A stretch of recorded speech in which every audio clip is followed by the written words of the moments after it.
Madam ಮಕ್ಕಳಿಗೆ massage ಮಾಡಲಿಕ್ಕೆ ಯಾವ ಆಯಿಲ್ ಬೆಸ್ಟ್ ಆಗಿರುತ್ತೆ? ನಮ್ಮ ಪಕ್ಕದ ಮನೆಯವ್ರು ಹೇಳ್ತಿದ್ರು ಮಗು ಹುಟ್ಟಿದಾಗ ಬ್ಲ್ಯಾಕ್ ಇತ್ತು, ಈ ಆಯಿಲ್ ಯೂಸ್ ಮಾಡಿದ್ವಿ ಫುಲ್ ಬೆಳ್ಳಗಾಯಿತು ಅಂತ. ಸೊ ಈ ಥರ ಆಯಿಲ್ಗಳನ್ನು ನಾವು ಕೂಡ ನಮ್ಮ ಮಗುಗೆ ಯೂಸ್ ಮಾಡಬಹುದಾ? ಅಥವಾ ನಾವು ಬೇಬಿ ಮಸಾಜನ್ನು ಮಾಡಬೇಕಾದ್ರೆ ಏನೇನೆಲ್ಲ ನಾವು ಮಿಸ್ಟೇಕ್ಸನ್ನು ಮಾಡಬಾರ್ದು? ಸೊ ಎಲ್ಲರಿಗೂ ನಮಸ್ತೆ, ನಾನು ಡಾಕ್ಟರ್ ಶಾಲಿನಿ, ನಿಮ್ಮ ಮಕ್ಕಳ ತಜ್ಞೆ. ಇವತ್ತಿನ ವಿಡಿಯೋದಲ್ಲಿ ಮಕ್ಕಳ ಮಸಾಜಿಗೆ ರಿಲೇಟೆಡ್ ಆಗಿರುವಂಥ ಕೆಲವೊಂದು ಇಂಪಾರ್ಟೆಂಟ್ ವಿಷಯಗಳನ್ನು ಶೇರ್ ಮಾಡಲಿಕ್ಕೆ ಪ್ರಯತ್ನ ಮಾಡ್ತೀನಿ. ಸೊ ವಿಡಿಯೋನ ಸ್ಕಿಪ್ ಮಾಡದೆ ಕೊನೆವರೆಗೂ ನೋಡಿ. ಸೊ ಇವತ್ತಿನ ವಿಡಿಯೋನ ಸ್ಟಾರ್ಟ್ ಮಾಡೋಣ.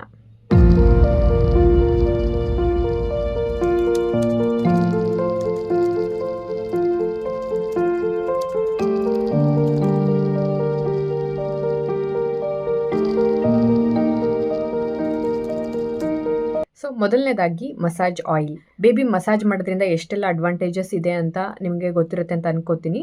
ಅದ್ರ ಬಗ್ಗೆನೇ ಡೆಡಿಕೇಟೆಡ್ ವಿಡಿಯೋ ನೆಕ್ಸ್ಟ್ ಅಪ್ಕಮಿಂಗ್ ವೀಡಿಯೋಸಲ್ಲಿ ಮಾಡಲಿಕ್ಕೆ ಪ್ರಯತ್ನ ಮಾಡ್ತೀನಿ. ಸೊ ಇವತ್ತಿನ ವಿಡಿಯೋದಲ್ಲಿ ಮೇನ್ಲಿ ನಾನು ಮಸಾಜ್ ಆಯಿಲ್ ಮತ್ತು ಕೆಲವೊಂದು ಮಿಸ್ಟೇಕ್ಸ್ಗಳ ಬಗ್ಗೆ ನಾನು ಕಾನ್ಸಂಟ್ರೇಟ್ ಮಾಡಲಿಕ್ಕೆ ಇಷ್ಟಪಡ್ತೀನಿ. ತುಂಬ ಜನ ಮದರ್ಸಿಗೆ ಬರುವಂಥ ಪ್ರಶ್ನೆ ಏನಂದರೆ, ಯಾವುದು ಬೆಸ್ಟ್ ಆಯಿಲು, ಯಾವ ಮಸಾಜ್ ಆಯಿಲನ್ನು ನಾವು ಯೂಸ್ ಮಾಡಬೇಕು ಅಂತ. ನೀವೇನಾದರೂ ಹೊರಗಡೆಯಿಂದ ಆಯಿಲನ್ನು ಪರ್ಚೇಸ್ ಮಾಡಿ ತರ್ತಾ ಇದ್ದೀರಾ, ಓಕೆ ನಿಮಗೆ ಪ್ಯೂರ್ ಎಣ್ಣೆ ಸಿಗ್ತಾ ಇಲ್ಲ ಅಂತೇಳಿದರೆ, ಬೇಬಿ ಮಸಾಜ್ ಆಯಿಲನ್ನು ತೊಗೊಂಡು ಬರ್ತಾ ಇದ್ದೀರಾ ಅಂತೇಳಿದರೆ ಕೆಲವೊಂದು ವಿಷಯಗಳನ್ನು ನೀವು ನೆನ್ಪಿಟ್ಕೊಳ್ಬೇಕು.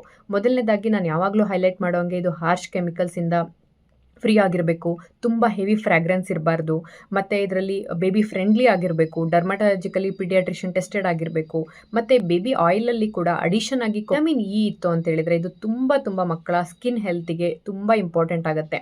ನಿಮಗೆ ಗೊತ್ತು, ಎಷ್ಟೊಂದು ಸರಿ ಮನೇಲಿ ನಾವು ಹೋಮ್ ರೆಮಿಡೀಸ್ ಮಾಡಬೇಕಾದ್ರೆ, ಫೇಸ್ ಪ್ಯಾಕ್ ಎಲ್ಲ ಹಾಕ್ಕೊಳ್ಬೇಕಾದ್ರೆ ವಿಟಮಿನ್ ಇ ಹಾಕ್ಕೋತೀವಿ. ಈವನ್ ಹೇರ್ಗೆ ಏನಾದರೂ ಮಾಸ್ಕ್ ಪ್ರಿಪೇರ್ ಮಾಡಬೇಕಾದ್ರೆ ವಿಟಮಿನ್ ಇ ಹಾಕ್ಕೋತೀವಿ. ಸೊ ಈ ವಿಟಮಿನ್ ಇ ಅನ್ನೋಂಥದ್ದು ನಮ್ಮ ಸ್ಕಿನ್ ಹೆಲ್ತನ್ನು ತುಂಬ ಚೆನ್ನಾಗಿ ಇಡಲಿಕ್ಕೆ ಹೆಲ್ಪ್ ಮಾಡುತ್ತೆ. ಸೊ ಈ ಅಡಿಷನ್ ಆಗಿ ನೀವು ಯೂಸ್ ಮಾಡುವಂಥ ಮಸಾಜ್ ಆಯಿಲಲ್ಲಿ ವಿಟಮಿನ್ ಇ ಇತ್ತು ಅಂತ ಹೇಳಿದ್ರೆ ಇದು ಬೇಬೀಸಿಗೆ ತುಂಬ ಸಹಾಯಕಾರಿಯಾಗಿರುತ್ತೆ. ಮತ್ತು ಕೆಲವೊಂದು ಕಾಮನ್ ಆಗಿ ನೀವು ಮಿಸ್ಟೇಕ್ಸ್ ಮಾಡ್ತೀರಾ. ಏನೇನೆಲ್ಲ ಮಿಸ್ಟೇಕ್ಸು? ಸುಮ್ಮನೆ ಇವರು ಹೇಳಿದ್ರು ಅಂತ ಯಾವುದೋ ಒಂದು ಆಯಿಲನ್ನು ಯೂಸ್ ಮಾಡಬೇಡಿ. ಇದರಿಂದ ಮಕ್ಕಳ ಸ್ಕಿನ್ ಇರಿಟೇಷನ್ ಆಗುತ್ತೆ, ಸ್ಕಿನ್ ರ್ಯಾಷಸ್ ಆಗುವಂಥ ಚಾನ್ಸಸ್ ಕೂಡ ಇರುತ್ತೆ. ಎರಡನೇದಾಗಿ ತುಂಬ ಹಾರ್ಶ್ ಆಗಿ ದೊಡ್ಡವರಿಗೆ ಮಸಾಜ್ ಮಾಡೋ ಥರ ದಯವಿಟ್ಟು ಮಾಡಬೇಡಿ.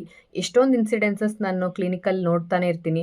ಸೊ ಮಗು ಮಸಾಜ್ ಮಾಡಿ ಸ್ನಾನ ಮಾಡಿಸಿದ ತಕ್ಷಣ ಜೋರಾಗಿ ಅಳಕ್ಕೆ ಶುರುವಾಯಿತು ಅಂತ. ಮಕ್ಕಳ ಮೂಳೆ ತುಂಬಾ ಸೆನ್ಸಿಟಿವ್, ಮಕ್ಕಳ ಮೂಳೆಗಳು ಜಾಯಿಂಟ್ಸ್ಗಳು ತುಂಬ ಜೆಂಟಲ್ ಆಗಿರೋದ್ರಿಂದ ಬೇಗ ಡಿಸ್ಲೊಕೇಟ್ ಆಗುವಂಥ ಚಾನ್ಸಸ್ ಇರುತ್ತೆ. ಸೊ ನೀವು ಬೇರೆ ಯಾರನ್ನೇ ಕೂಡ ನೀವೇನಾದರೂ ಇಟ್ಕೊಂಡಿದ್ರೆ ದಯವಿಟ್ಟು ಅವ್ರು ಯಾವ ರೀತಿ ಮಸಾಜ್ ಮಾಡ್ತಿದ್ದಾರೆ ಅಂತ ಒಂದ್ಸರಿ ಸೂಪರ್ವಿಷನ್ ಮಾಡೋದು ತುಂಬ ಇಂಪಾರ್ಟೆಂಟ್ ಆಗುತ್ತೆ. ಮತ್ತು ತುಂಬ ಜನ ಇದೊಂದು ಕಾಮನ್ ಮಿಸ್ಟೇಕ್ ಏನು ಮಾಡ್ತಾರೆ ಅಂತ ಹೇಳಿದ್ರೆ, ಇಮ್ಮಿಡಿಯೇಟ್ ಆಗಿ ಹಾಲು ಕುಡಿಸಿದ ತಕ್ಷಣ ಬೇಬಿಗೆ ಮಸಾಜ್ ಮಾಡ್ತಾರೆ. ದಯವಿಟ್ಟು ಇದನ್ನು ಮಾಡಬೇಡಿ. ನೀವು ಮಸಾಜ್ ಮಾಡೋದಕ್ಕೆ ಬೆಸ್ಟ್ ಟೈಮಿಂಗ್ ಐದರ್ ಮಗು ಆವಾಗ ತಾನೇ ಎದ್ದು ಸ್ವಲ್ಪ ಫೀಡಿಂಗ್ ಮಾಡಿಸಿದ್ರೆ ಸ್ವಲ್ಪ ಹೊತ್ತು ಬಿಟ್ಟು ಅಟ್ಲೀಸ್ಟ್ 10-15-20 ಮಿನಿಟ್ಸನ್ನು ಬಿಟ್ಟು ಮಸಾಜ್ ಮಾಡಿ, ಅಥವಾ ಎಂಟಿ ಸ್ಟಮಕ್ಕಲ್ಲಿ ಮಸಾಜ್ ಮಾಡಿ ಬೇಬಿ ಕಂಫರ್ಟಬಲ್ ಆಗಿತ್ತು ಅಂತ ಹೇಳಿದ್ರೆ. ಯಾವತ್ತು ಇಮ್ಮಿಡಿಯೇಟ್ ಆಗಿ ಫೀಡ್ ಮಾಡಿದ ತಕ್ಷಣ ಬೇಬಿಗೆ ಮಸಾಜ್ ಮಾಡೋದ್ರಿಂದ ಇಂಡೈಜೆಷನ್ ಆಗುತ್ತೆ ಮತ್ತು ಬೇಬಿಗೂ ಕೂಡ ಡಿಸ್ಕಂಫರ್ಟ್ ಆಗುವಂಥ ಚಾನ್ಸಸ್ ಇರುತ್ತೆ. ಮತ್ತು ಯಾವುದೇ ನ್ಯೂ ಆಯಿಲನ್ನು ಯೂಸ್ ಮಾಡ್ತಾ ಇದ್ದೀರಾ ಅಂತ ಹೇಳಿದ್ರೆ ಪ್ಯಾಚ್ ಟೆಸ್ಟನ್ನು ಮಾಡೋದನ್ನು ಮರಿಬೇಡಿ. ಸ್ವಲ್ಪ ಪ್ರಮಾಣದಲ್ಲಿ ಆಯಿಲನ್ನು ತೊಗೊಂಡು ಈ ಥರ ಕೈಗೆ ಹಚ್ಚಿ ನೋಡಿ, ಒಂದು ಸರ್ಕಲ್ ಥರ ಮಾಡಿ 10-15 ಮಿನಿಟ್ಸ್ ಬಿಟ್ಟಾದಮೇಲೆ ಏನು ರ್ಯಾಷಸ್ ಏನೂ ಆಗ್ತಾ ಇಲ್ಲ ಅಂತ ಹೇಳಿದರೆ ಆ ಆಯಿಲನ್ನು ನೀವು ಸೇಫಾಗಿ ಮಕ್ಕಳಿಗೆ ಯೂಸ್ ಮಾಡ್ಬೋದು. ಈ ಪ್ಯಾಚ್ ಟೆಸ್ಟ್ ಅನ್ನುವಂಥದ್ದು ಈವನ್ ಬೇಬಿ ಕ್ರೀಮ್ಸ್, ಬೇಬಿ ಪ್ರಾಡಕ್ಟ್ಸಿಗೂ ಕೂಡ ಅಪ್ಲೈ ಆಗುತ್ತೆ. ಸೊ ಈ ಒಂದು ಕಾಮನ್ ಮಿಸ್ಟೇಕ್ಸನ್ನು ನಾನು ಡೇ ಟು ಡೇ ನೋಡ್ತಾನೆ ಇರ್ತೀನಿ. ಸೊ ಹಾಗಾಗಿ ಶೇರ್ ಮಾಡಬೇಕು ಅಂತ ಅನ್ನಿಸ್ತು. ನಿಮಗೆ ಮಕ್ಕಳ ಹೆಲ್ತ್ ಬಗ್ಗೆ ಏನೇ ಡೌಟ್ಸ್ ಇದ್ದರೂ ಕೂಡ ಕಮೆಂಟಿನ ಮೂಲಕ ತಿಳಿಸಿ, ಅದರಿಂದ ನಾನು ರಿಪ್ಲೈ ಮಾಡಲಿಕ್ಕೆ ಪ್ರಯತ್ನ ಮಾಡ್ತೀನಿ, ಅಥವಾ ಅದರ ರಿಲೇಟೆಡ್ ಆಗಿ ಡೆಡಿಕೇಟ್ ವಿಡಿಯೋನ ಹಾಕಲಿಕ್ಕೆ ಟ್ರೈ ಮಾಡ್ತೀನಿ. So thanks for watching. Happy parenting.